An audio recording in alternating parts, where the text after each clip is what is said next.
Karena patung batu itu sangat tampan, dia tidak bisa menahan diri dan menciumnya. Tak disangka, begitu dia mendekat, patung batu itu mulai menyerap auranya. Dalam sekejap, patung batu itu berubah menjadi pria tampan. Untuk membalas budi karena telah menyelamatkan nyawanya, pria tampan itu segera membalasnya dengan tubuhnya dan menjadi pacarnya. Namun ketika mereka sedang makan nasi, tiba-tiba gadis itu mual. Bawanya pergi. Tetapi ketika membawa sepiring rumput laut, dia memasukkan segenggam penuh ke dalam mulutnya. Pria tampan itu juga terkejut dan dengan cepat memberikannya sumpitnya. Dia bereaksi seperti ini karena dia awalnya putri duyung. Karena berada di darat untuk waktu yang lama, membuatnya dehidrasi dan menunjukkan wujud aslinya. Dan pria tampan di luar, setelah mencium bau iblis, bergegas masuk ke kamar. Tapi menemukan kaki pacarnya berubah menjadi buntut ikan. Melihat pacarnya menderita di tempat tidur, dia tidak segan-segan menghunus pedangnya untuk membunuhnya. Kamu adalah iblis. Kamu benar-benar ingin membunuhku. Karena dia adalah pembunuh iblis, hal yang paling dibenci adalah iblis. Momen penting iblis kelinci bergegas menghentikannya. Kamu kelinci iblis, apa yang kamu pura-pura lakukan?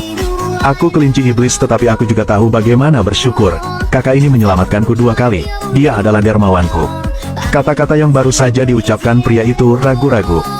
Dia ingat bahwa pada saat itu pacarnya yang memberinya vitalitas untuk membantu menyelamatkan dirinya sendiri. Dia menurunkan pedangnya dan kemudian merobek tirai yang menutupi ekor ikan pacarnya. Ambil kecepatan dengan cepat untuk lari ke jalan. Setelah mencapai danau, dia menjatuhkannya ke dalam air, baru bisa menyelamatkan nyawanya. Gadis bernama Xiao Qing adalah putri duyung yang telah berkultivasi selama ribuan tahun di danau. Mimpinya sejak kecil adalah menyeberangi gerbang naga dan berubah menjadi naga. Legenda mengatakan bahwa gerbang naga terletak di lautan kematian. Semua roh di dunia hanya perlu melewati gerbang naga. Bisa keluar dari rahim dan berubah menjadi naga sungguhan. Tapi gerbang naga 500 hanya muncul sekali.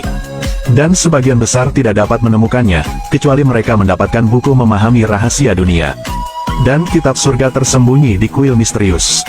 Ketika Xiao Qing memasuki kuil ingin mengambil kitab surga, patung batu di belakang tiba-tiba muncul awan gelap. Setan macam apa? Mengapa membantai seperti itu? Apakah kamu tidak takut dengan hukuman surga? Begitu dia mengatakan itu, iblis itu langsung ingin menyerang Xiao Qing. Xiao Qing menggunakan sihir untuk memaksa iblis perempuan itu menunjukkan wujud aslinya. Jadi dia juga datang untuk mencuri kitab surga.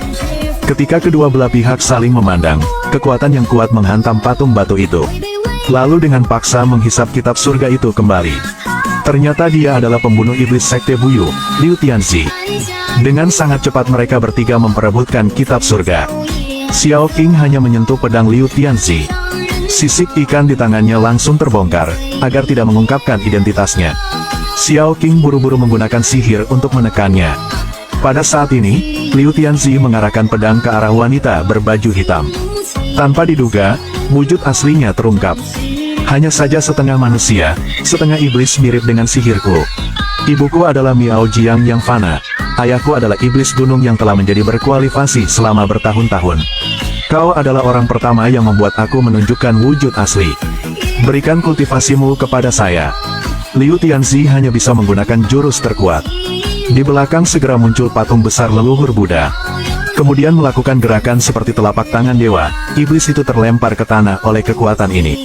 Dan kitab surga pun jatuh ke tanah. Xiao Qing melihat ini dan ingin mengambil kesempatan untuk mendapatkan kitab surga itu. Akibatnya, dia tertahan oleh rambut iblis itu. Di saat kritis, Liu Tianzi hanya bisa membantu.